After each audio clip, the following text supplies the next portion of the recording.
pessoal, estamos de volta mais uma vez. Sou o Luiz Souza, especialista em Engenharia de Segurança do Trabalho.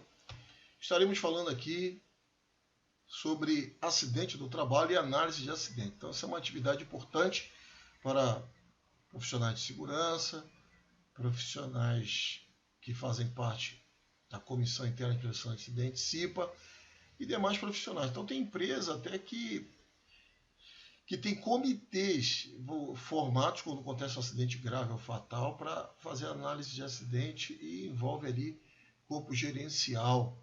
Então, depende das políticas das empresas. Mas, no geral, acidente de trabalho e análise de acidente são duas coisas que praticamente caminham juntas, né? Infelizmente. Né? Porque se acontecer um acidente, a gente trabalha com prevenção, mas se acontecer um acidente, vai requerer uma análise de acidente. Então, como é que funciona isso? Está aí o pessoal, botando aqui a imagem do pessoal de CIPA, né, que representa também a segurança do trabalho, também eles têm obrigação nisso. O pessoal de carregado supervisor, fazer relatório de acidente, profissionais de segurança, fazer investigação e análise de acidente, uma coisa mais aprofundada, usando normas da BNT, como exemplo a 14280, a NBR 14280, para estar se fazendo uma investigação e análise. Então, isso tudo tem um lado bom. Por causa de quê? Porque você fazendo análise de acidente, você consegue saber as fontes, né, as causas básicas. Mas vamos em frente aqui. Acidente de trabalho, conceito legal. Então, existe uma definição legal, uma definição, né, que é baseada na Lei 8.213 de 91, que vinha a ser. É o que ocorre pelo exercício do trabalho a serviço da empresa. Então, tem que haver uma relação entre o exercício do trabalho e também está a serviço da empresa. Ou ainda pelo exercício do trabalho de segurados especiais. Isso aqui envolve o pessoal de área rural, ou outras áreas também. Provocando lesão corporal ou perturbação funcional. Então, a lesão corporal é uma lesão que você verifica imediatamente, ou até imediatamente ou imediatamente. Perturbação funcional já envolve questões de estresse, né, e depressão, coisas assim, né, que não é uma lesão corporal, mas gera uma perturbação funcional, que possa causar a morte, a perda ou a redução da capacidade para o trabalho permanente ou temporário. Então, hoje, no mundo de hoje, às vezes a pessoa está inapta para determinada atividade, porque ela sofreu algum acidente, ela pode ser reaproveitada em outra, ou não, né? Pode ser até aposentada. Então, depende, mas de qualquer forma, esse é um conceito bem abrangente sobre acidente de trabalho, baseado em lei. Então, no acidente de trabalho são classificados em, na verdade está aqui 3 tipos, mas seriam até 4, mas vamos aqui. Acidente típico é aquele que ocorre pelo exercício de trabalho a serviço da empresa. Uma queimadura, a pessoa viu o resultado do acidente, queimou, ela tomou um choque elétrico. Então, são exemplos de acidente, uma escoriação, um corte, uma amputação, acidente típico. Doença profissional é aquela ligada à atividade do trabalhador. E a do trabalho, vamos estar vendo mais à frente. E existe também um acidente de trajeto, que é aquele que ocorre pelo exercício do trabalho, por força do trabalho, saiu de casa por força do trabalho. Nesse deslocamento de ida e de retorno, é considerado acidente de trajeto. Agora aqui, o acidente sofrido pelo empregado no local e no horário de trabalho, em consequência de quê? Que é possível ter um acidente fora do local e fora do horário e está dentro da lei a serviço da empresa. Ato de agressão, sabotagem, terrorismo praticado por terceiros ou companheiros de trabalho. Ofensa física intencional. Então, a ofensa física intencional, ela está incluída dentro do conceito de acidente de trabalho. Uma ofensa física intencional. Inclusive de terceiro. Vamos dar um exemplo. A pessoa está trabalhando atividades que são na rua. Eu já trabalhei em empresas que tinham que fazer atividade na rua, obras na rua. Então, nessas empresas, ali já tinham acontecido eventos de alguém passar embriagado e agredir um trabalhador. Então, isso é possível. Também tem, por motivo de disputa relacionada com o trabalho, que as pessoas que competem, já vi também isso acontecer.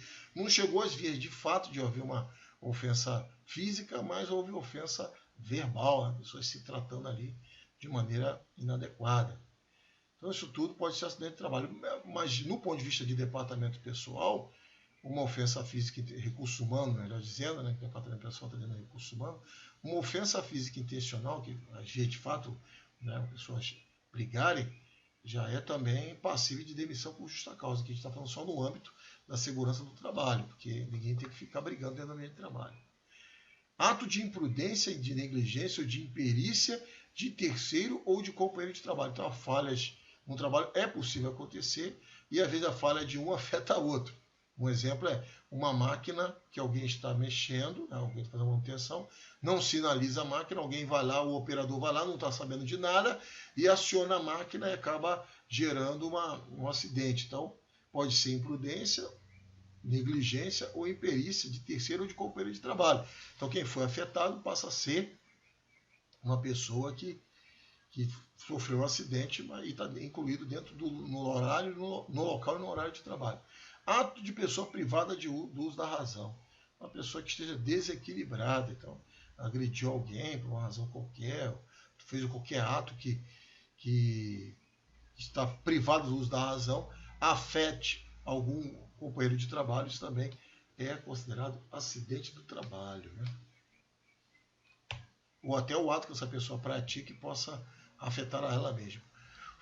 Acidente fora do local ou fora do horário.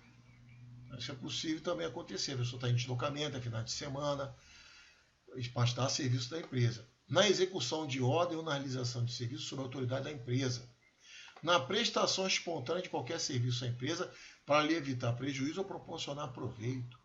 Em viagem a serviço da empresa, seja qual for o meio de locomoção, inclusive veículo de propriedade do empregado. Então, tem empresas que, além de ter seu procedimento para usar os seus carros, a sua frota própria, para levar esses trabalhadores a serviço, também tem motorista para isso. Em alguns casos, às vezes, autoriza o trabalhador a conduzir o carro da empresa sem precisar de um motorista, ele ali sendo o motorista, né, fazendo atividade também de conduzir o carro como ferramenta de trabalho. Existe também aquelas que permitem o trabalhador ir com o próprio carro, pagando quilometragem ali, né, criando ali uma forma de custear, né, caso dê problema no carro, pane, pagar pedágio, combustível, desgaste do próprio veículo, enfim. Então, cada caso é um caso, mas está a serviço da empresa. No percurso habitual da residência para o trabalho, também é fora do local, é fora do horário de trabalho, mas está dentro da estrutura de acidente de trabalho.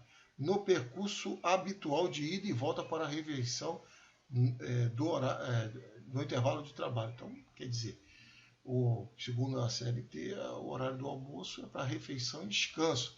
Então, mas tem gente que almoça no trabalho, tem gente que leva comida, tem lugar que tem restaurante, tem lugar que a empresa leva o pessoal de ônibus para a cidade para almoçar, outros vão para suas casas almoçar, mas de qualquer forma, se acontecer algum evento, as pessoas estão amparadas dentro desse conceito. Salvo em seguintes questões, eu vou dar um exemplo. Alguém foi liberado não, foi almoçar lá de fora da empresa, e na cidade, acabou de almoçar, almoçou ali rápido e foi no banco pagar uma conta e deu com a cabeça na porta lá e se acidentou.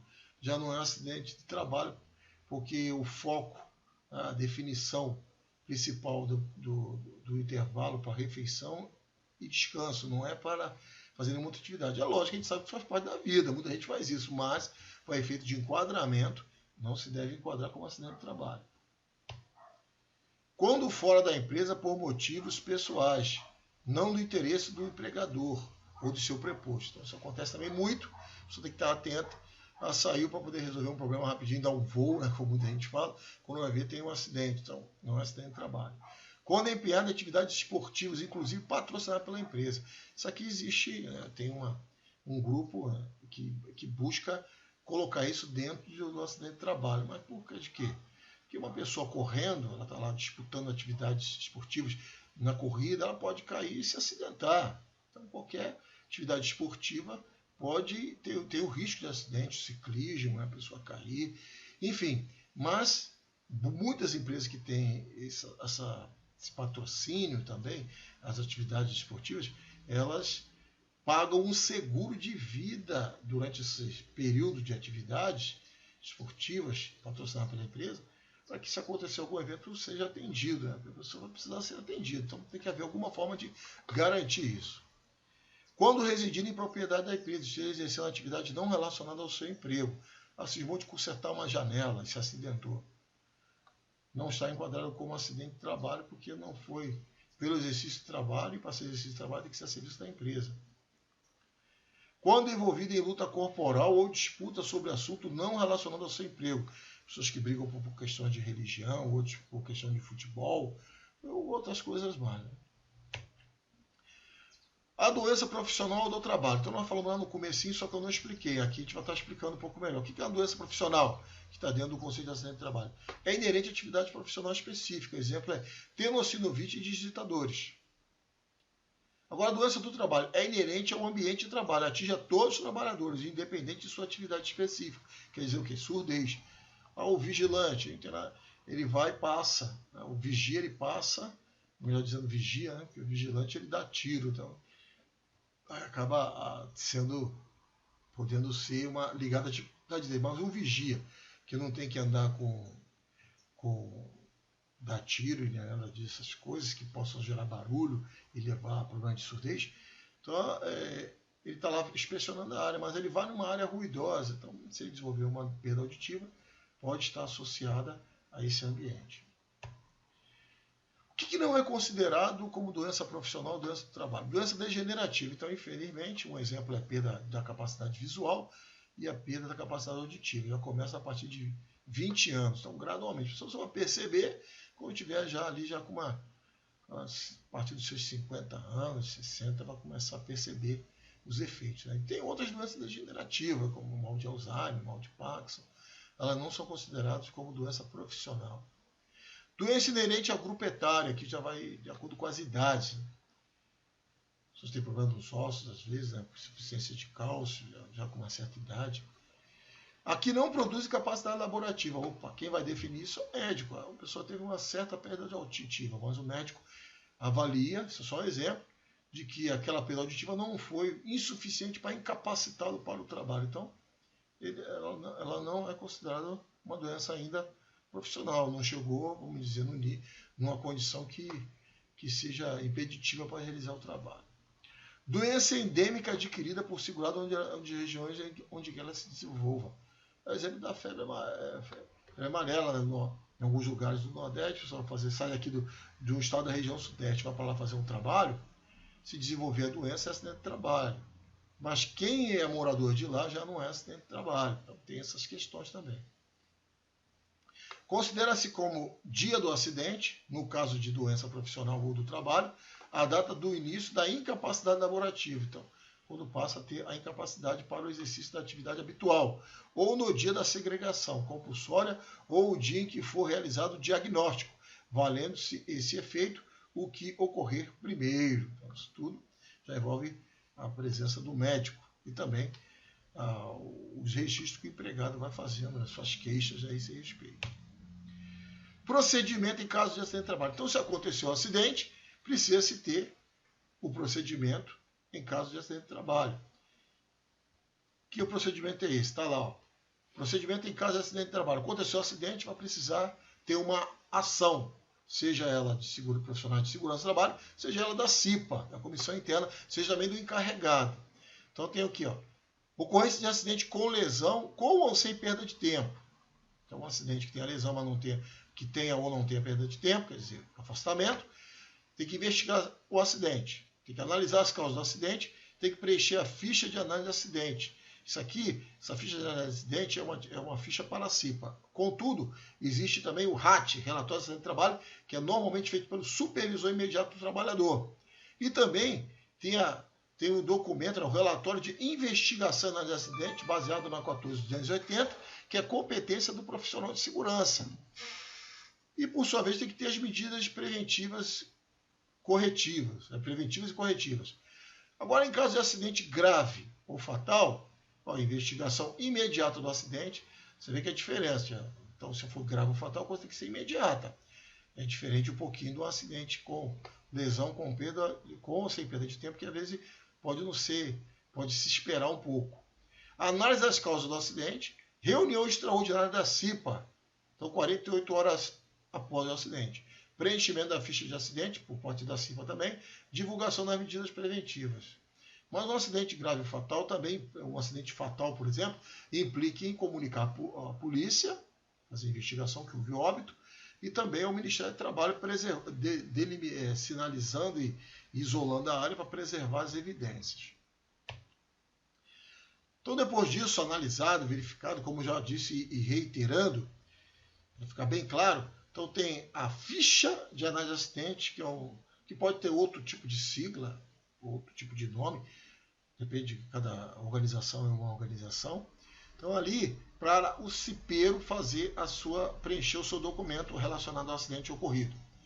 Também é necessário se fazer o RAT, relatório de acidente de trabalho, que é feito pelo supervisor ou encarregado imediato, e também o relatório de investigação e análise de acidente feito pelo profissional de segurança, baseado na 14280, baseado também na análise de causas e efeitos, diagrama de Chikawa.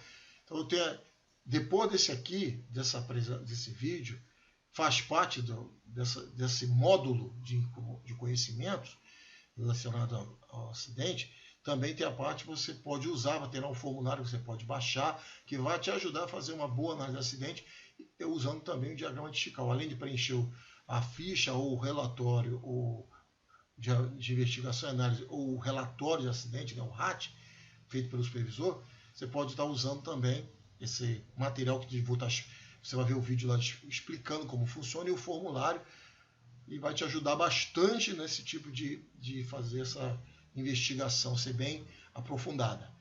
Então, aconteceu o acidente, tem que ter a comunicação do acidente de trabalho, que é o CAT. Então, é qualquer comunicação de acidente emitida para atender a exigências da legislação em vigor, como, por exemplo, a destinação ao órgão oficial da Previdência, que tem o CAT. Então, existem os procedimentos de CAT. Então, aquele que desejar se aprofundar, tem lá o manual de CAT, dentro do site da Previdência, consegue se baixar, tem muita informação ali para fazer a pessoa ter com todo o conhecimento necessário relacionado à CAT. Comunicação interna é a comunicação de acidente que se faz com a finalidade de possibilitar o registro na empresa. Então, o RAT, relatório de acidente de trabalho, como eu comentei, o empregado teve acidente. Ele está sendo supervisionado, ele tem um encarregado que está ali perto, que está acompanhando a atividade, nas diretrizes, orientações. Ele viu o acidente ou não, né, ou então o empregado falou para ele preenche o relatório de acidente de trabalho, que vai dar informações básicas para que possa preencher o CAT também. Considerando que o CAT pode ser feito por autoridade pública, né, por sindicatos, pela empresa, né, e também até pelo próprio trabalhador, ou até familiares do trabalhador. Dessa maneira, porque às vezes tem algumas empresas, por uma questão até de falta de informação, só nega ou não faz a questão da comunicação do acidente de trabalho. Isso é muito negativo, porque pode se agravar e o empregado no futuro ele pode somente reabrir aquela CAT. Ele tem que ter uma cópia dessa CAT também. Prazo de entrega para entrega da documentação de 24 horas após a ocorrência do acidente. 24 horas úteis. Vamos ver aqui alguns. Vou parar aqui nesse momento, né? E para falar dos estudos de casos de acidente, estaremos respondendo esses estudos de caso. Eu vou parar aqui e logo em seguida nós estaremos falando sobre estudo de casos de acidente. Vamos ver ali algumas descrições e dizer se é um acidente ou não. Então, para você participar, pegar um pouquinho o jeito aí de um estudo de casos de acidente. Se houver dúvidas, nos encaminhe suas dúvidas, que estaremos tirando as dúvidas nos nossos canais de comunicação. Até mais e bons estudos.